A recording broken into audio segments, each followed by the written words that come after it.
Sean with the tool department again. Part 3 of the video on the P4 for new tools. We're up to our third P, which is going to be prepare. We've set ourselves a pace. We know that within the whole process, we're looking at, it should be a 30-minute process. But what we want to do is we want to find an area to improve. So what we're going to do is look into detail a little bit more. Each step of the process, we're seeing that it's defined by 5 minutes, 1 minute or so. Then we get to a certain part where also we're talking days and weeks. And so this is where we're focusing on. I mean, it's pretty obvious. But so what we're going to do is we're going to break down the elements of this process and see where we can improve on it. So we're talking right here.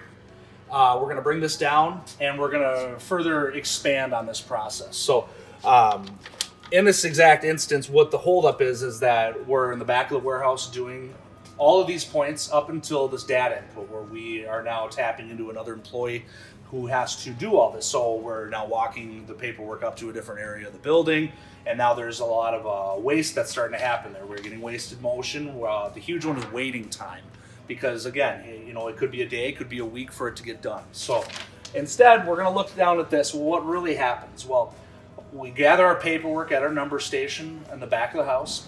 Couple minutes. We're going to bring this up front to the cubes, 2 minutes. And then right here, again, is where we're having our day to a week in between.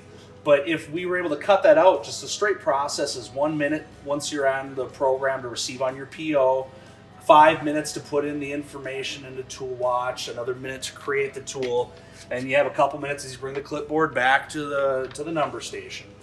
So what I'm seeing right here is that there's a continuous improvement event that we can have happen. So instead of having to bring this up to somebody else, we want to cut this out. And basically what we're going to do is we're creating a computer station at the numbering station itself. So you do not have to move from the moment you have that tool entered in.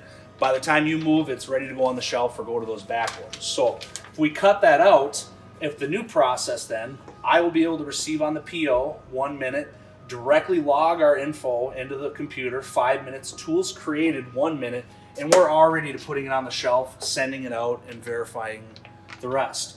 Now, if we do a little bit of data on this, the current state of the red here, we're looking at about 42 minutes process for the whole tool. Now, with the CI state of having everything in the back of the house, we can cut that straight process down to 38 minutes. So we're talking a 4-minute improvement. However, on average, just a really easy average is we do about 10 tools a day. So if you look at that, break it down into some numbers, put it in a dollar value to really make more sense. 4 minutes at about $40 an hour, we're looking at $2.60 a tool times 10 tools a day. You're spending 26, or you're saving 26 a day. Put that into months, 534 a month, you can save $6,400 a year just on an average of 10 tools. Now, if we get a data center, we have over 1,000 tools we're numbering, so it can fluctuate and really be a significant difference. And then also on top of that, that's just the straight 4-minute process we're improving. And the real point of it was to take out this day and week issue. So even if it took the guy up front 1 day to get to entering the tools, you can be looking at delaying the job $100 to $1,000 a day, depending on how many guys are standing around waiting for this tool. And you got courier costs to send it out. So in the big picture, there's huge money that can be saved just by one simple step of putting a computer back here.